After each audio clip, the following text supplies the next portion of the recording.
Question often asked of me is, what are spirit animals? Or another way to say it is animal spirit guides. And it's a pretty easy way to identify an animal spirit guide or spirit animal. That's when an animal comes to you in an unusual way or repeatedly, and especially in a short space of time. And that animal can be a physical animal that shows up to you. You're walking through the woods and a fox crosses your path right away, or you're sitting outside enjoying the sunlight and a crow lands right in front of you. Or you have a big dream. You wake up and you go, that was a big dream by a lion. So when an animal comes to you in that way, there's something pretty special that's happening. Very magical and mystical too at the same time.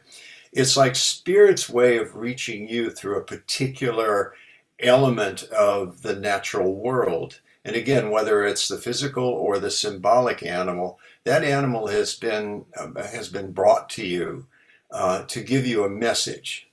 So the trick or the art is discerning that message.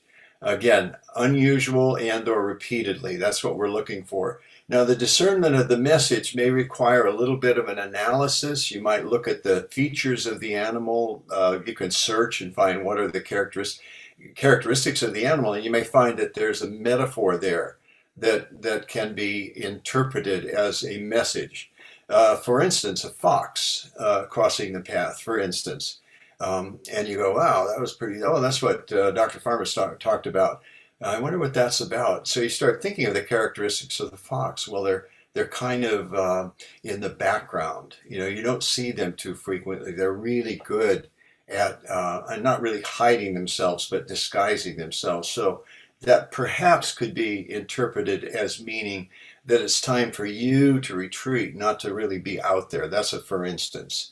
So it's a really amazing experience. You know, once you start to get your mind around this and your heart, you're going to find that you're going to get cues all over the place from different animals. Now, again, it's unusual, repeated and or repeated. Just close your eyes, bring in an image, if possible, of that animal, and send a question to that spirit animal and say, "What's your message?" Then the trick, or the art, more accurately, it's not a trick, is then you pay attention to everything. As soon as you ask the question, what do you see in your mind's eye, or you're drawn to something in the external world? What do you hear in that inner voice? Or is there something coming from the outside? What do you sense in your body? The sensory, or what I call kinesthetic. You know, and the other is there's just sometimes a knowing. You know, that's cognitive. There's just a knowing. It's pretty close to intuition. But that's the way to move towards and make a goal towards doing this when you start working with animal spirit guides. And I got to say, it's a lot of fun too. Really helps us on our life path.